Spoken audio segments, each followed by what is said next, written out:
Hey guys, welcome back. Day 90 post-surgery update here. So a couple things I can share with you. I told you I'd give you a weight update from the weekend, and I'm very excited to tell you guys that there was no loss. No gain, but no loss. So all stayed the same, like to the point which I was actually kind of shocked about.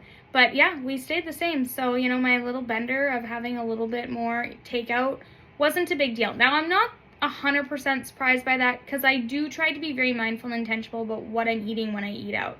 So, our family's very used to doing tons of appy foods. And yes, we had some pizza, and yes, we had some chicken wings. But I was still very intentional about how much of each thing I was eating and trying to make sure I was still having, the protein to carb to veggie ratio. I was very mindful on that. So, and every meal we ate out, I was very cautious. The only, maybe Taco Bell's a little questionable, but they do have the wrap for your carb. They have the beef in there for your protein. It was actually decent protein to eat half of a Crunch Wrap.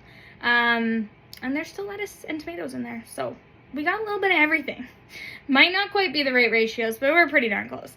So I'm not too disappointed with myself and my choices. And then, going, instead of having a burger, which I would have had no carb and some mushrooms with it, basically, I instead went and had a burrito bowl next door with beef and rice. Or actually, yeah, it did have rice, but it also had refried beans and other really, really good healthy things.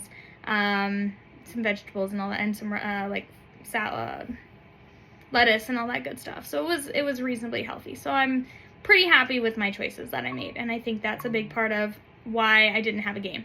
I also am starting to get a little bit better at being able to A, recognize the volume of food that I should be eating, and B, recognizing my full cues. So it's like, okay, when I'm full, we stop eating, right? So I try and eat a little bit slower and just make sure to really pay attention to that so that I know when to stop eating so I don't end up overeating, stretching out my stomach, because obviously that's counterintuitive. If I'm at home, I tend to weigh out my food.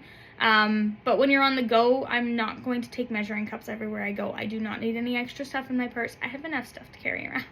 I'm a mom, after all. So, we're not going to do that, but because I do it at home, I have a pretty decent visualization of what that looks like on a plate so that I have an idea of when I'm eating out what that should look like on a plate, if that makes sense. I'll get them to bring me a smaller plate and put my food on there so that I can kind of get that same visualization as I do at home. And so that makes a big difference. So if you're not weighing out your food and you're struggling, you should weigh out your food at home, and then this way you kind of know what that should look like. So that's my update for this, guys. Make sure to watch tomorrow and like and subscribe, and we'll see you on the next one. Bye.